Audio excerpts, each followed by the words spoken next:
President Donald Trump described his face-to-face with Chinese leader Xi Jinping on Thursday as a roaring success, saying he would cut tariffs on China, while Beijing had agreed to allow the export of rare earth elements and start buying American soybeans.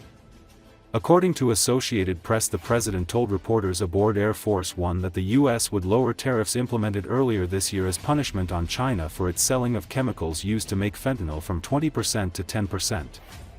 That brings the total combined tariff rate on China down from 57% to 47%. I guess on the scale from 0 to 10, with 10 being the best, I would say the meeting was a 12, Trump said. I think it was a 12. Trump said that he would go to China in April and she would come to the U.S. sometime after that. The president said they also discussed the export of more advanced computer chips to China, saying that Nvidia would be in talks with Chinese officials. Trump said he could sign a trade deal with China pretty soon. Despite Trump's optimism after a 100-minute meeting with Xi in South Korea, there continues to be the potential for major tensions between the world's two largest economies. Both nations are seeking dominant places in manufacturing, developing emerging technologies such as artificial intelligence, and shaping world affairs like Russia's war in Ukraine. Trump's aggressive use of tariffs since returning to the White House for a second term, combined with China's retaliatory limits on exports of rare earth elements, gave the meeting newfound urgency. There is a mutual recognition that neither side wants to risk blowing up the world economy in ways that could jeopardize their own country's fortunes. When the two were seated at the start of the meeting, Xi read prepared remarks that stressed a willingness to work together despite differences. There was a slight difference in translation as China's Xinhua news agency reported Xi as telling Trump that having some differences is inevitable. President Donald Trump has met face-to-face with the Chinese leader Xi Jinping in South Korea on the final day of Trump's Asia trip. The two leaders met at an airbase in the city of Busan and spoke for 1 hour and 40 minutes. This was a chance for both sides to stabilize relations after some rocky months, thanks to Trump's aggressive tariffs and China's retaliatory limits on rare earth exports. So how did the meeting go?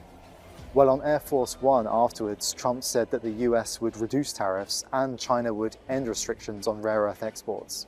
Unsurprisingly, Trump said he'd rate the meeting 12 out of 10, and he also gave some idea of future visits between the two leaders. Trump to China in April and Xi to the US sometime after that. The meeting happened on the sidelines of this year's APEC summit in the South Korean city of Gyeongju. APEC is a 21-member state forum to promote free trade and economic cooperation, and the leaders of these nations meet once a year for high-profile dialogues. But that's all been overshadowed by the Trump-Xi meetup. Trump has already left South Korea for the US a day before APEC officially begins. Xi, meanwhile, will stay here until Saturday, taking part in the leaders' meeting and also paying a state visit to South Korea.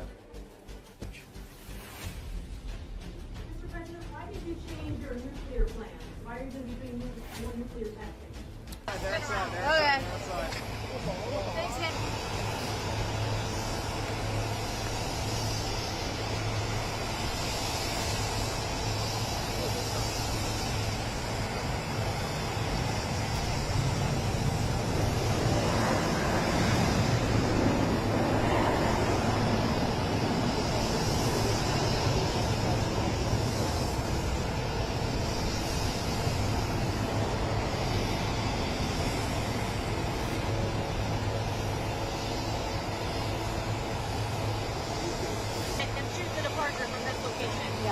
Right here, okay. Okay. Okay.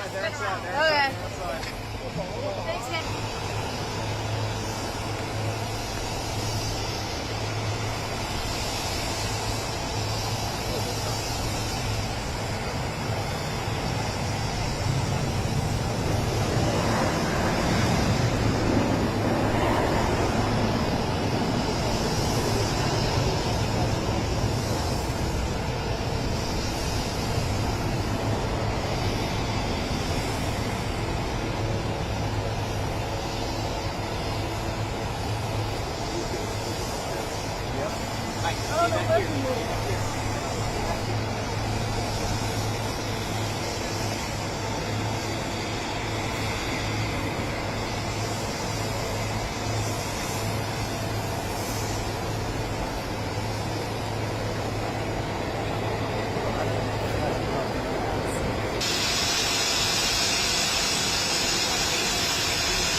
Well, thank you very much. It's a great honor to be with a friend of mine, really for a long time now, if you think about it.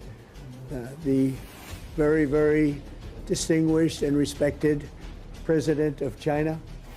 And we will be having some discussions. I think we've already agreed to a lot of things, and we'll agree to some more right now. But President Xi is a great leader of a great country, and I think we're going to have a fantastic relationship for a long period of time. And it's an honor to have you with us. Thank you very much. Under our joint guidance, China-US relations have remained stable on the whole. Given our different national conditions, we do not always see eye to eye with each other. And it is normal for the two leading economies of the world to have frictions now and then. Mr. President, why did you change your nuclear plan? Why are you going to be doing more nuclear testing?